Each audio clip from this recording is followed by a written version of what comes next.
Capítulo 7. O caos da perfeição. O ginásio de Seabrook estava em êxtase. As luzes de neon azul e verde cruzavam o ar, criando uma atmosfera elétrica para a grande competição nacional de torcida. Nas arquibancadas, a tensão era palpável.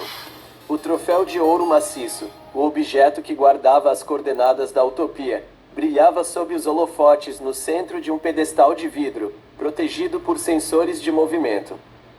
Os alienígenas foram os primeiros a se apresentar. Sob o comando de Addison, eles não pareciam estar competindo. Pareciam estar realizando um milagre físico. Eles se lançavam ao ar em ângulos impossíveis, mantendo uma formação tão simétrica que parecia um único organismo se movendo.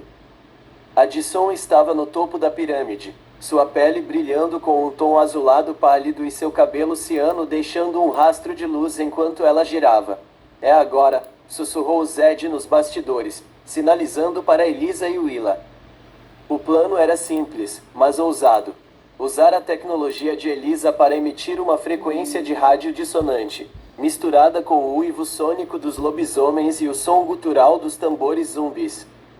Eles queriam criar um ruído emocional tão forte que interromperia a conexão mental dos alienígenas, fazendo-os perder a sincronia e, consequentemente, a competição.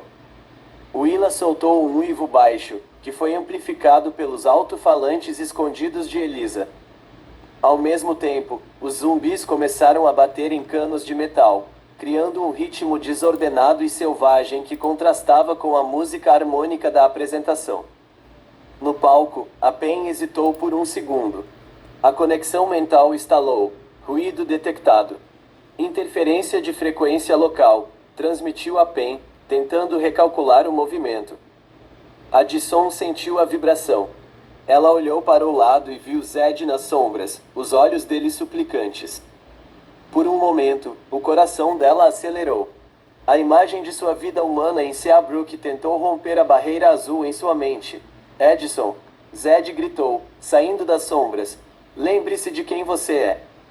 Addison vacilou no topo da pirâmide. O brilho de seu cabelo oscilou. Parecia que o plano de Zed ia funcionar. A perfeição alienígena estava se quebrando sob o peso da emoção humana. No entanto, a tecnologia da nave-mãe era mais resiliente do que Elisa previra. Sentindo a instabilidade da exploradora, o computador central da nave, orbitando acima deles, enviou um pulso de reforço. Protocolo de unidade absoluta ativado. Ecoou a voz fria do sistema na mente de Addison. Em vez de cair, os olhos de Addison brilharam com uma intensidade elétrica avassaladora. O ruído de Elisa foi simplesmente absorvido e transformado em energia. Addison não só recuperou o equilíbrio, como usou a vibração do uivo de Willa para impulsionar um salto ainda mais alto. Ela pousou com uma graça sobre-humana, silenciando o ginásio. A conexão mental não apenas resistiu, como se tornou 10 vezes mais forte, isolando Addison em um vácuo de lógica alienígena onde a voz de Zed não passava de um sussurro insignificante. Os juízes, em transe com a exibição de habilidade nunca antes vista, levantaram as placas. Nota 10 absoluta. Vitória confirmada. Transmitiu a Pen, sua voz mental fria e triunfante. O objeto de localização agora pertence à nossa espécie. Zed caiu de joelhos enquanto o público explodia em aplausos. Ele viu Addison caminhar em direção ao troféu com passos mecânicos. Ela não olhou para trás. Ela não sorriu. O plano falhou miseravelmente. Em vez de trazê-la de volta, o ataque de Zed forçou os alienígenas a trancarem a mente de Addison em uma prisão de ciano ainda mais profunda. Addison estendeu a mão e tocou a base do troféu. No momento do contato, o ouro começou a brilhar com circuitos azuis. As coordenadas da utopia estavam sendo baixadas. A partida das estrelas, o ginásio de Seabrook, antes um lugar de música e gritos de torcida, tornou-se o cenário de um evento transdimensional.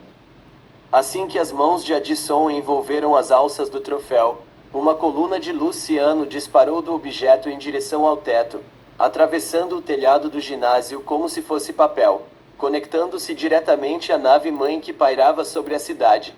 coordenadas extraídas, anunciou Ali, sua voz ressoando com uma vibração metálica.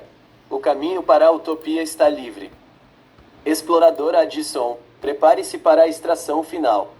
Zed, com o coração batendo forte contra o peito, sabia que aquela era a última chance. Ele olhou para Willa e Elisa. Não havia mais tempo para planos tecnológicos ou frequências de rádio. Era agora ou nunca.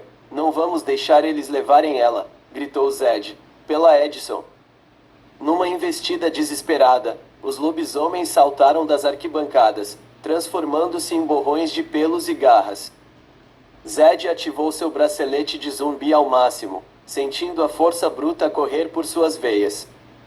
Eles ignoraram a multidão em pânico e avançaram contra o escudo de energia que os alienígenas haviam erguido ao redor do pódio.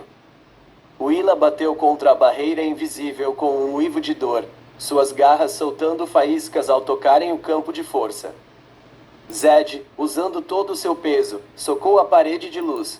Edison, ele clamou, as lágrimas ardendo em seus olhos. Olhe para mim. Eu sei que você ainda está aí. Por favor, não vá. Dentro do escudo, Addison virou o rosto lentamente. Por um breve segundo, o brilho azul em seus olhos falhou. Ela viu Zed esmurrando o ar, viu a agonia no rosto de seu melhor amigo, de seu amor.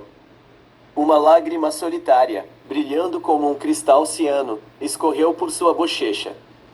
O lado humano de sua mente tentou gritar, tentou estender a mão. Mas a Pen percebeu a instabilidade. A resistência local é persistente, mas irrelevante, disse ele com frieza. Alan, maximize a frequência de supressão emocional. Alan tocou seu bracelete Luma Lens. Uma onda de choque invisível emanou dos alienígenas. Zed e os lobisomens foram arremessados para trás, batendo violentamente contra as cadeiras da arquibancada. A tecnologia deles era simplesmente avançada demais, fria demais para ser vencida pela força bruta. A tentativa final foi esmagada em segundos. Addison sentiu a última conexão com Seabrook ser cortada. O calor da amizade e a dor da perda foram substituídos por uma calma gélida e absoluta. Ela não era mais Edison Wells de Seabrook. Ela era a chave para a sobrevivência de uma raça estelar. Iniciando o transporte, ordenou a Pen. O feixe de luz que descia da nave intensificou-se, tornando-se tão brilhante que ninguém mais conseguia olhar diretamente para o pódio. Zed tentou se levantar, estendendo a mão para o vazio, mas seus dedos só encontraram o ar frio onde antes estava o calor de Edison. Quando a luz finalmente desapareceu, o pódio estava vazio. O troféu havia sumido. Os alienígenas haviam sumido. E Addison, ela havia partido para as estrelas. No silêncio que se seguiu, restou apenas o eco distante de uma nave rompendo a atmosfera e o som do choro de um zumbi que acabara de perder seu mundo. Epílogo: a harmonia da utopia e o silêncio de Seabrook. As nuvens de utopia não eram feitas de vapor, mas de fios de luz que mudavam de cor conforme a música das estrelas. Para Addison, caminhar pela capital de seu mundo ancestral era como finalmente respirar depois de passar a vida inteira prendendo o fôlego. Tudo ali era perfeito.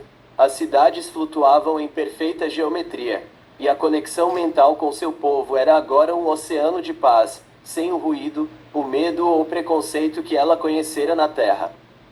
Addison estava sentada em um jardim de cristais ressonantes. Seu cabelo ciano brilhava com uma intensidade divina, e ela vestia as sedas metálicas de uma líder de seu povo. Ela estava feliz. Pela primeira vez, ela não precisava se perguntar a qual grupo pertencia. Ela era a harmonia em pessoa. Quando ela pensava, 1000 mentes sorriam de volta para ela. Ela havia encontrado seu lugar entre as constelações. Enquanto isso, a milhões de anos-luz de distância, o sol se punha em uma Seabrook que nunca mais seria a mesma. O ginásio da escola permanecia com o telhado aberto, uma cicatriz deixada pela partida da nave-mãe. A cidade, que antes lutava para integrar humanos, zumbis e lobisomens, agora estava unida por uma melancolia cinzenta. Zed passava a maior parte de suas tardes no pavilhão de torcida vazio. Ele ainda usava a jaqueta de Seabrook, mas o Z no seu peito parecia mais pesado. Ele olhava para o céu todas as noites, procurando por um brilho azul que nunca voltava. Ele não estava mais bravo com os alienígenas. Ele apenas sentia um vazio que nenhuma dose de Z-Band ou vitória no futebol poderia preencher. Willa e os lobisomens tornaram-se os guardiões da floresta, mais silenciosos do que nunca. Eles sentiam a falta do espírito indomável de Edison, a única que realmente unira as matilhas com o coração. Às vezes, nas noites de lua cheia, a matilha uivava não para a lua, mas para as estrelas mais distantes, um lamento por uma alfa que pertencia ao céu. Seabrook continuou a viver.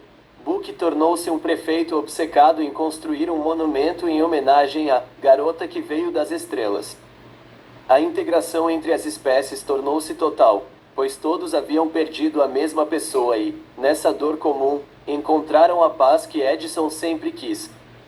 Addison, na utopia, às vezes olhava para uma pequena joia de quartzo que trouxera da Terra. Por um breve segundo, o brilho azul de seus olhos vacilava, e ela sentia o eco de um riso de zumbi ou o calor de um abraço de lobisomem. Ela sorria para a lembrança, uma alma alienígena que guardaria para sempre um fragmento humano no coração da utopia.